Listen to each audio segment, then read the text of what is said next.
What's up, explorers? If you're new here, my name is James and I travel in my 1994 Chevy Astro part-time. In this video, I finally get back on the road after being disabled for a few days. But first, let's step back in time a little bit to see what I had to do to get here. Got the new heater cord. Today is Monday, September 23rd. And the old's right there. I'm about to start working on it. I gotta unbolt this and then undo the hose and catch the fluids in a drain pan. So might be kind of hard to film, but I'll try. Currently gotta take this bracket off to get to those hose clamps back there. So let's get it. So got the hoses off of the heater core. This is the regulator that I have to replace. There's a front facing that way, so it goes in like this. Alright, I'll get back to work. Now these silver clips, you have to cut those. I didn't know that, and you can't reuse them. I'm using some side cutters, and I cut this one, so I'm just gonna put some normal hose clamps on it, I guess, and hope for the best. But yeah, when you cut them, you want to cut right in the center of that mass, and then it just pops because it's under pressure all the time. Now that all that is loose, I should be able to pull this right on out. And there we go. The old heater core.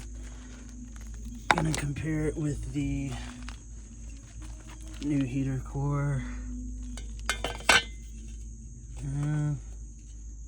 That should work, I'm guessing. It's just plastic, and yeah, that should work. Let's see, where was it leaking though? Oh, I don't know where it was leaking. Whatever, I'm just gonna install and not try to figure it out. Now you do want to pre-fill up this heater core, the new one, just so the air pockets and stuff. So I'm gonna go ahead and pre-fill this with coolant. Remember my bag of like junk stuff? I had these 2 hose clamps left. Since I had to cut these ones, I'm gonna replace them with these. Hopefully they work out nice. But yo, that's why you keep that junk bag, yo. I got the heater regulator on. Now I'm trying to figure out which of the covers go back on first of the heater core, because it's been like 3 days and I sort of forgot, but we'll figure it out. Other than that, we're making progress. Then we're gonna run it for a bit to get the air out of the system, and then go for a drive and see if any of the hoses blow off. All right, so on the test drive now, I have the heat going. I mean, it feels hot, but it doesn't feel really hot, so I don't know if air's in line, but we'll see. The heat feels the same, maybe a little bit hotter than before.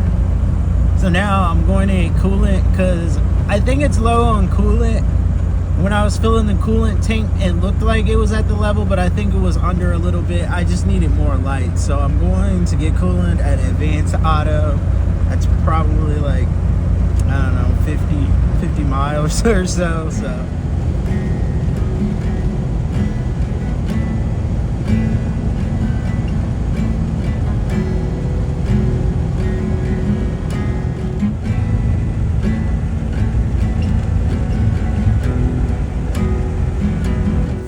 We got the product. We got the product. Now I'm just sitting in a Wendy's drive-thru getting French fries. Cause you know, I'm hungry. I haven't ate since 10 this morning. I've been waiting on the part.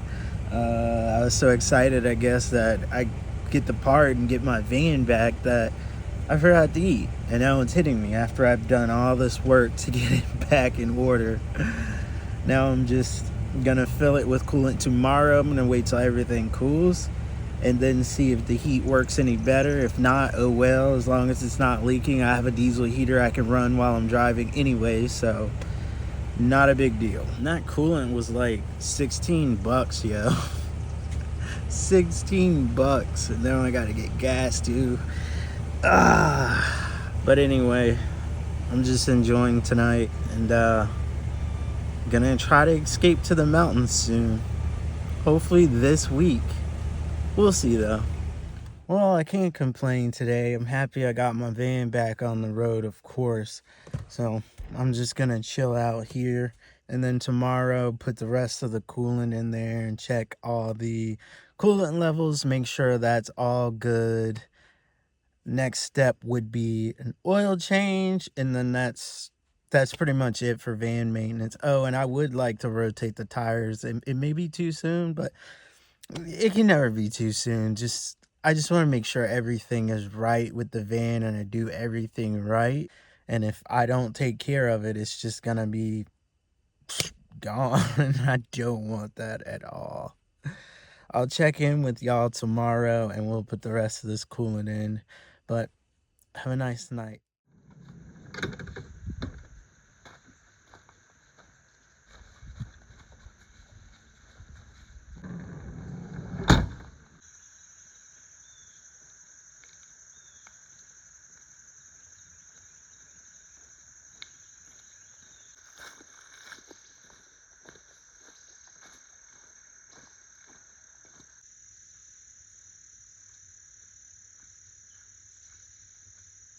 Down trees like this is great for having a shelter, because you can literally put bigger sticks in the front for the entrance and go down to smaller sticks. That's going to be your shelter, and this is going to be very stealthy because it's about waist height. Anything waist height and below can consider being stealthy. Like, it's going to be equal to this, so it's going to be harder to see from a distance. This is a great opportunity. Once you put your sticks down, you can just use all these leaves and really cover that shelter. I love finding stuff like that. And always remember, if you're lost, these are great ways to have quick shelters with using less energy. Oh, this is a perfect setup for a shelter. Already got the sticks leaned against it. That's how you're gonna build a shelter. That would be the bigger stick in front, and get smaller as you go. It'll taper it off. But yo, this tree would be perfect for a stealth shelter. No way is that chicken of the woods down there. Let's go see. So now that we arrived, I can see that these are not chicken of the woods mushrooms. They're not growing on a tree, and the color is wrong. Usually they would have a lighter band around the rim, and the bottom would be much lighter than the top. So I suspect that this is a poisonous jack-o'-lantern mushroom. These are no good, and you can easily misidentify them with chicken of the woods, especially from a distance. But when you get close up on them, you can definitely see not chicken of the woods. Don't eat these. These are poisonous.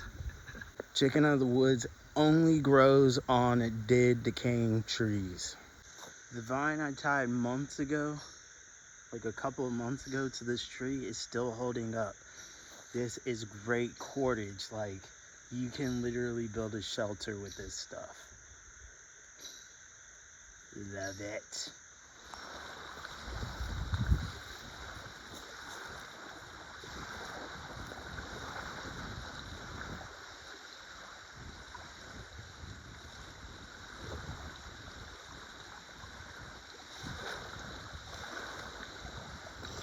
Really, yo? See, this is what not to do. Do not throw trash in your fire, because when the fire's out, look at this. Look at all that. And it's right on the edge of a lake. And when this water rises, it's gonna sweep all that into the water. Please, please, do not do that. That is one of the biggest no-no in recreating in the outdoors. That just makes me so mad, yo. This is why they shut down things. It's because people do this kind of crap. And my goal is to educate everyone who wants to recreate in the outdoors so they know not to do this stuff. And maybe with the hopes of them being respectful and not doing it. But y'all, Please don't do that. There's even a fanny pack. Now I'm literally hiking a couple miles back to the van so I can get my van, bring it over to this section. Thankfully there's parking for the trail right there, and get a trash bag and clean that up. I can't leave that like that. I can't let that get in that water like that. No.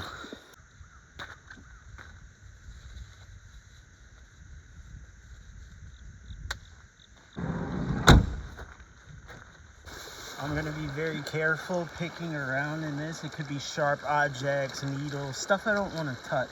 So I'm gonna be very careful. And it's supposed to rain literally for a week, and maybe a tropical storm's gonna come through. All of this is gonna be underwater, so this will be in that lake if I do not pick this up now.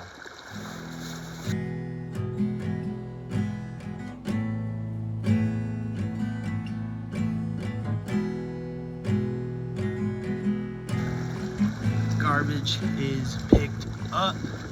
Site's clean. I dispersed the sticks, looking for any garbage under the sticks. A lot of cigarette butts. Yeah, so nice and clean, and now it will not be in Kerr Lake.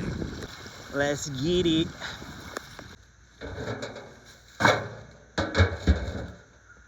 I'm glad we decided to come here today because we saw that campfire that had all the trash in it, and I was able to clean it up, and all that stuff could have ended up in this beautiful lake. Like, I'm so happy that I decided to come here today. It was meant to be. It was meant for me to clean up that spot and keep this woods beautiful. That's really all I've had for you today. I'm still so super stoked that I have the van fixed. I appreciate each and every one of you for tuning into my videos, supporting my channel. And if you like this type of content and you're new around here, feel free to subscribe, like, and comment, and strike up a conversation. I'm always down to talk with the community. But as always, explorers, peace, love, and have a great day wherever you are.